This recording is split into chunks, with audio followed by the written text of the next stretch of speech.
మీకు అంత ఇష్టం అంటే, అయ్యో నాకు పెన్నులు కలెక్ట్ చేయడం చాలా ఇష్టం, రండి చూపిస్తానంటూ లోపలికి తీసుకువెళ్ళి ఇదే హౌస్లో ఆయన బీరువా తెరిచి ఆయన కలెక్ట్ చేసినటువంటి మంచి మంచి గొప్ప పెన్స్ అని చూపించి, ఇన్ని పెన్స్ ఏం చేసుకుంటారండి అంటే, అయ్యో ఇవి చాలా ఇష్టం అండి, నా మనసుకు ఏదైనా ఆలోచన తోచినప్పుడు ఒక్కొక్కసారి ఒక్కొక్క పెన్తో డైరీలో రాసుకుంటానన్నట్టు ఆయన రకరకాల ఇంకులతోటి ఎరుపు, నలుపు, ఆకుపచ్చ, బ్లూ, ఎరుపు ఇలాంటి రంగులతోటి ఆయన కప్లెట్స్ లాగా ఆయన ఆలోచనల్ని అక్షర రూపంలో ఆ డైరీలో రాసుకోవడం చూసిన తర్వాత ఆయన నిరంతరం ఈ సొసైటీకి ఏం చేయాలి, నెక్స్ట్ ఎలాగా అటు ప్రతిదీ ఆయన ఆలోచనల్ని అక్షర రూపంలో పెట్టుకుంటూ ఉంటుంటారు. ఆయన అలాగా నిరంతరం ఈ సొసైటీ గురించి తన నిబద్ధతలో ఆయన ఏర్పరచుకున్న కొన్ని ఆశయాల్ని వాటిని సిద్ధించడం కోసం, వాళ్ళ ఆశయాలు నెరవేర్చుకోవడం కోసం ఆయన చేసే ప్రయత్నాలు అవి అంత ఇంత కాదు.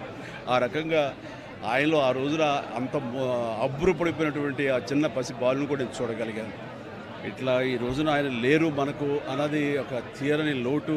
ఇది ఆయనకి, ఆయన కుటుంబానికే కాదు, యావత్ తెలుగు జాతికే ఒక పెద్దని కోల్పోయారు, ఒక గొప్ప వ్యక్తిని కోల్పోయారు, ఒక మహాశక్తిని కోల్పోయాం మనందరం.